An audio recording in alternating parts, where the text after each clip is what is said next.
بسم الله الرحمن الرحيم الحمد لله والصلاة والسلام على رسول الله پێشەشی زۆر خۆشحاڵم کە یەکەم جارە بەو شێوەیە لە شاری خۆشەویست و قەدرگران کەرکوویشی مەغدور کرا و پەراوێز خرا و کۆ ئەبمەوە. بەڕاستی ئێمە خەڵکی کەرکووکم خۆش دەوێت بەبێ مجامەلە و زۆر عەشق و ئەوێنیشم هەبوو کە ڕۆژێک دابێ ئەوها لە ڕووڕا بە یەک دوانێک ئەوە بە خزمەتیان بگەین و هەندێک باس و خواس و ڕازی دڵی خۆمان بۆ ئەهلی کەرکووک بکەین. ئەو ڕۆژ خۆی گەورە ئەو شەرەفمەندەی کردم لەگە ئەو خوشک و برا عەزیزەمدا لەگە ئێوەی خۆشەویست و بەڕێزا کە ئەو ڤیستیفاڵەی نور بکرێ خوا جەزای ئەو برایانە بداتەوە موفەقیان بکاتن. خۆشحاڵم کە ئەمنیش هاتیمە و مراکی خۆم لەو مەنزەڵەی نور و بەرەکەتەدا هەر بێنم و پێشکەشی ئێوەی ئازیز و خۆشەویستی بکەم. خۆشەویستانم، ئەوەی ئەو بابەتەی من حازرم کردووە ئەو خوشکەی کە شعرەکەی خوێندەوە وەڵی دێگۆ وەرەقەکەی منی دزیوە، هەموو باسی وەرەقەکەی من بوو. دوای دەبێت ئەوەی بکەم لێ بپێسمەوە بزانم ئەو وەرەقەی منیان پێ پیشانداوە یان نا. دەتگوت شعرەکە وەرەقەکەی منی لەکەم بۆ خاڵ هاتۆتە خوارێ، خوا لێی قبوڵ کە و خوا پایەداری کە. طبعا ئەو خەڵاتانەی کە خوای گەورە ئەی بەخشێ بە خوشی باڵاپۆش گەلک زۆرن. تقریبا ئەگەر بە نووسین بینوسمەوە تقریبا 46 خەڵاتی خوایە، 46 خەڵاتیان هەیە ئەو کەسەی باڵاپۆشە. جا ئەو کەسەی کە باڵای نەپۆشیە ئێمە یعنی تەئەسوفی ئێمە غەمی ئێمە لە بۆ ئەو خوشکەی کە باڵاپۆش نییە ئەو خەڵاتانەی لەدەست ئەچێ. ئێمە حەریسین کە ئەو خوشکەمان خوا لێی خۆش بێ، حەریسین لەسەرەوەی ئەو خوشکەمان هەرچی ڕەحمەت و بەرەکەتە خوا پێی ببەخشێ، بەڵام کەنجین پێی دەبەخشێ، کەنجین باڵای پۆشی، کەنجین کە ئەو باڵە پۆشیەی ئەنجامدا هەموو خەڵاتەکانی حاصل دەکا و دەستبەرداری دەکا. بەڵام ئەو ماوە کورتەی بۆ منیان داناوە وەڵڵی وابزەم هەر بەشی هەندێک خەڵاتێک دەکاتن. ئەوەکانی دیکە نازانم لە چێنەر پێیان دەڵێن و پێیان ئینشاڵڵا ئاشنا دەکەین. یەکەمین خەڵات ئەو خوشکە بەڕێزەی کە خوا شەرەفمەندی کردێ بە حیزاب و بەڵاپۆشی، یەکەمین خەڵات ئەوەیە کە بەڕاستی عیبادەتە. ئەم حیزابە ئەم باڵاپۆشی عیبادەتە. لەبەرچی چکۆ ئیستیزابەی نیدایەکی ڕەبانیە کە لە بۆ پێغەمبەری نازاری ناردوو عەلەیهی سەڵات وسەلام کە پێی ئەفەرمێ یا ئەیوها النەبیو قل لأزواجك وبناتك ونساء المؤمنين يدنين عليهن من جلابيبهن. بزانە ئەوە نیدایەکی خوایە، ئەمرێکی ڕەبانیە بۆ پێغەمبەری نازدارمان هاتە خوارە عەلەیهی سەڵات وسەلام کە بە خێزانەکانی بڵێ، بە چیژەکانی بڵێ، ئەوجا بە ئافرەتانی موسڵمانان بڵێن کەوا پۆشاکی جلباب لەبەرکەن، حیزابی حشمەت و حەیا لەبەر بکەن و وەزینەت و جوانی خۆیان بە خەڵک پیشان نەدەن.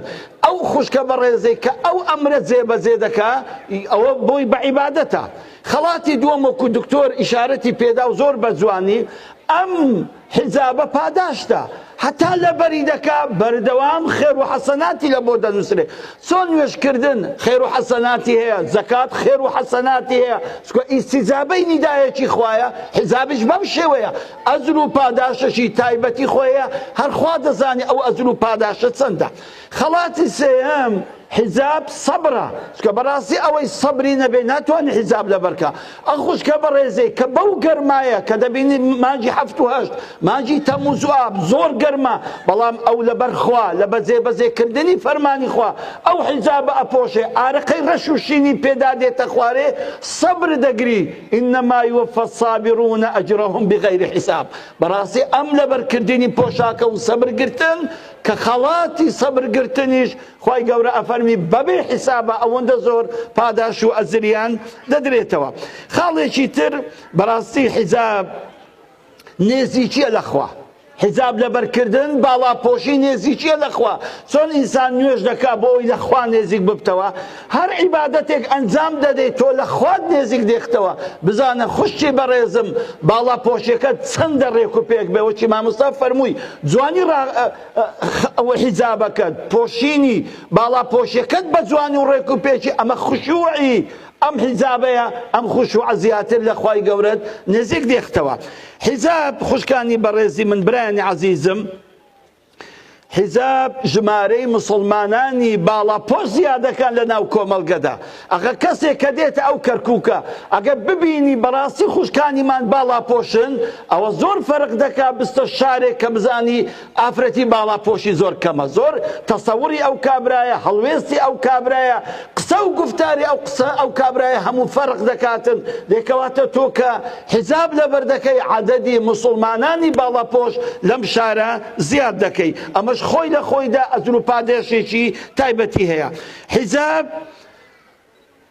حیزاب داوایە، بانگەوازیە بۆ دینی خوا بەبێ دەنگ کە تۆ ئەم حیزابە لەبەر دەکەی بە خەڵکی ڕادەگەیەنی، خەڵکی نەبزانن، خوشکان بزانن من پابەندی ئەمری خوام، من عەبدێکی مسلمانم، من عەبدێکم ئەمری خوا و پێغەمبەری خوای گەورە جێبەجێ دەکەم. ئێوەش وەکو من بن لیباستان بە فەرمانی خوا و پێغەمبەری خوا بێ. دێکەواتە چەند پۆشاکەکەت ڕێک و پێک بوو لەسەر دەستور و تیرازی ئەوەی کە پێغەمبەر عەلەیهی سەڵات وەسەلام دایناوە، تۆ ئەوەندە داعوە دەکەی بەبێ ئەوەی یەک کەلیمەشت لە دەو بێتە دەرێ. حیزاب حفظ و ستری ئافرەتە. بەڕاستی ئەو ئافرەتانەی کەوە حیزابن زۆرتر پارێزراون، زۆرتر حفزن.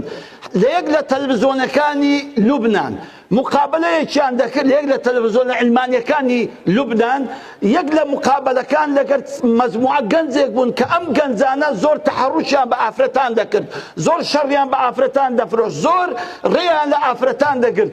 موزیعەکە لێی پرسی دەوێرن ڕێ لە محەجەبات بگرن، گوتی نەخێر. بزانە حتا ئینسانی سەفیه و فاسق و بێدین جورئەتن ناکاتن کەوە شەڕ بە ئافرەتێکی محەجەبە بفرۆشی. لەبەر خۆی لە خۆیدا ئەم حیزابە هەیبەتێکی هەیە، ترسێکی هەیە، هەموو کەس ناتوانێ ئەوە بە ئاسانی بچی زەفەری پێ ببە.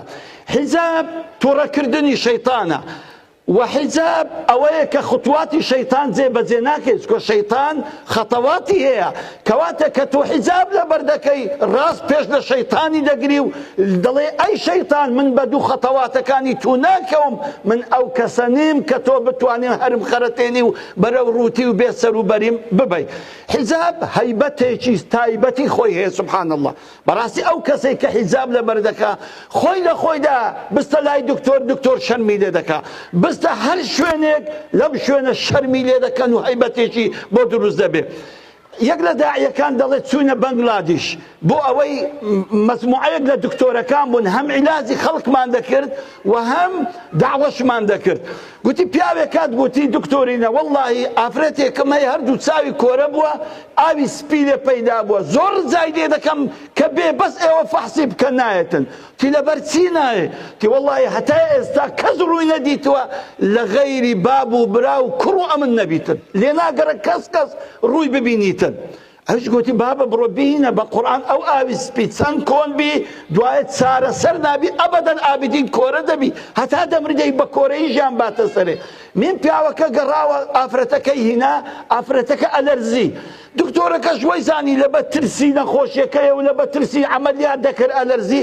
گوتی ئەوە بۆ وا دەلەرزی؟ گوتی وەڵڵاهی دەزانی لۆ دەلەرزی لە ڕێژ دەیگوت خودایە من هەتا ئێستا نەمهێشتووە لە ترسیت و کەس ڕوون ببینێ کو ئەو دکتۆرە ڕوون ببینی.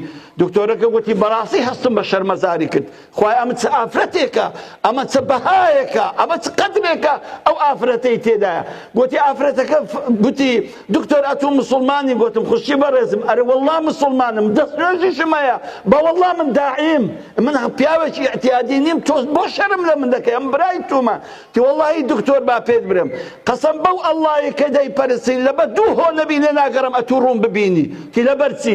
تی یەک لەبەرەوەی لە مێژە قورئانم پێ ناخیدرێ لەبە چاوکۆرەییم، دووەمیشت خزمەتی منداڵ و مێردەکەم زۆر کەم تەرخەمم، لەبە ئەو دوو هۆکارە نەبی لێ ناگەڕم ئەتوو دەموچاوی من ببینی. تی وەڵڵاهی کە دەموچاوم کردەوە ڕۆژی عەمەلیات یەک پارچە مانگ بوو ئەوەندە جوان و ڕێک و پێک بوو ئەو ئافرەتە، ئەوەندە نووری شەو نوێژ و تاعەت و حیجاب و ئەوانەی لەسەر دیار بوو. بزانە ئەو هەیبەتەی خۆی لە خۆیدا هەموو ئاسار و خەڵاتی ئەم حیزابەیە یەک دوو شتی تێماوە باز دەکەین حیزاب ڕەزامەندی داک و بابە ئەو خۆشکە بە ڕێزە کە هات کە ڕەبی ئەو باڵاپۆشەی پیرۆز بێ خوای خوا لێی قبوڵ بکە بەڕاستی دڵی داک و بابی خۆش کردیا رضا الله فی رضا الوالدین کە داک و بابی دڵخۆشن بەو چیژەیان کە باڵاپۆشن بەڕاستی ئەمە ڕەزامەندی خوایە ڕەزامەندی مێردە کاتێک کە پیاوێک دەبینی ئەم ژنەی باڵای پۆشیوە بەڕاستی زۆر دڵی خۆش دەبێ ئاخیری دەژێرمەوە حیجاب